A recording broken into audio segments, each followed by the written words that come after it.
Hello, this is Southsider44 using FAMAS with red dot and Kimbo models with a throwing knife chucked in there somewhere. And so he's going to be playing some Team Deathmatch today. This is Andrew commentating on this game. So he runs around using this route quite a bit, and he pulls out his models quite a bit in this game. He had just gotten them, and so he ends up just testing them out quite a bit. So he runs this route, and then he gets up the stairs and starts to just look around for guys. And usually he would be playing much more aggressive than this, but for this particular game he was just trying to, take it a bit easy. And after taking cover behind Oscar the Grouch's house, he takes a guy out. And he's just kind of walking around on the sidelines pretty much, and if he sees somebody, he jumps into the game all of a sudden and just takes him out. He's becoming more experienced with the FAMAS, really, because at the beginning of the game, he had kind of shunned the gun because he thought it hadn't been very good, just a 3-shot burst gun, and sometimes people will regard these as not very strong, I guess. And he's gotten it up to red dot sight and probably is going to get more. So he does a little duck and cover right there. Doesn't really do anything because he gets killed right as he comes out of cover. So he's just walking around trying not to get killed and sometimes failing. But he will do a little bit of fancy footwork trying to just, move around to evade people and use the barriers and the various obstacles throughout the level. And as you can see, within the first, probably 3 minutes of the game, he's already used the sub-level of this map quite a bit, because whereas most people will not use that part of the map very much, he ends up using it a lot in most of these games that he plays. And so he's using the FAMAS and the models and comes up the stairs and gets a bit of throwing knife action there. So he started using the throwing knife quite a bit, actually. So the throwing knife is quite the weapon when it comes to projectiles and stuff. It doesn't explode, but it will do something that you can barely do with any other projectiles, and it will kill somebody easily if you hit them with it in one shot even. But I have found a way that you can make it so that they won't die, and it's called double health. Try it out sometime. So, after rambling on about that for a little while, we're now back to the gameplay, and he's taking a little route around trying to get some spawn kills, and he ends up running around a lot on this level, just getting confused between the spawns. And right now he's trying to figure out where the enemies are spawning, because he doesn't have a very good radar, as you can see.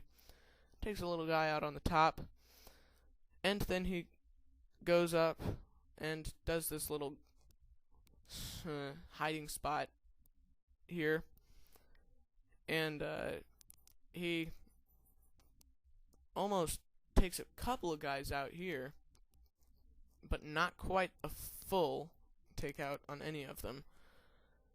And that's pretty much what he does the whole game, is just, like I've said, hang out on the sidelines and stuff.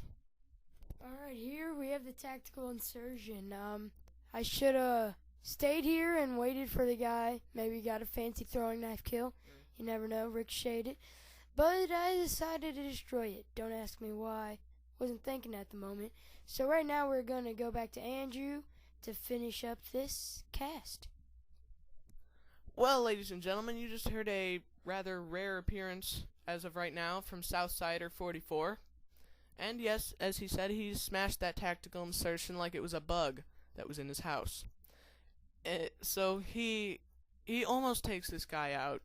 Probably could have gotten one more burst on him and killed him, but he didn't. And so comes up here to try and get somebody. He ends up getting one person, gets his kill streak, and gets killed by a lucky airstrike there. He sets this out, and look at this. Before he even gets out the door, he has a 200. He has plus 200 because he gets a double kill. And so then he gets his airstrike or airdrop, excuse me. Gets this, and it's just a small kill streak, UAV. And that doesn't last for long because he dies right after that. So he runs around for the remainder of the match, getting some nice kills, and luckily nothing explodes around him. And then he gets to the usage of the models, and it doesn't really work, you might say, because he does die quite a bit in this last part of the game.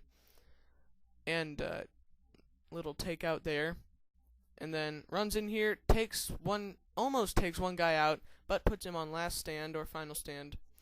And you can see he unloaded both of the models on him. And I've seen that one shot from the models will kill you. And it obviously didn't with that guy. Neither of those. Because you can see he just got killed again after unloading the models on him. Comes in here again, almost takes one of the guys, does take one of the guys out, and ends up knifing the wrong guy. Takes another guy out, and a third guy comes in and knifes him before he can do anything. He tries one more time in there, and this time, this guy rolls to the ground incredibly quickly, and boom, he's gone. So that's 4 times in the stairs spot, and now he's 15-7. One more kill should do the trick, and what do you know, it's the game-losing kill. What a bummer. But he had a very good kill-death ratio, almost 2.0, and he was looking the other direction, trying to get somebody else. So you can see that guy pretty much got a double kill. So that's the end of the gameplay commentary by Southsider44 and Andrew. Comment, rate, and subscribe this video, and look for more videos by us as well. So this is Andrew and Southsider44. Signing out.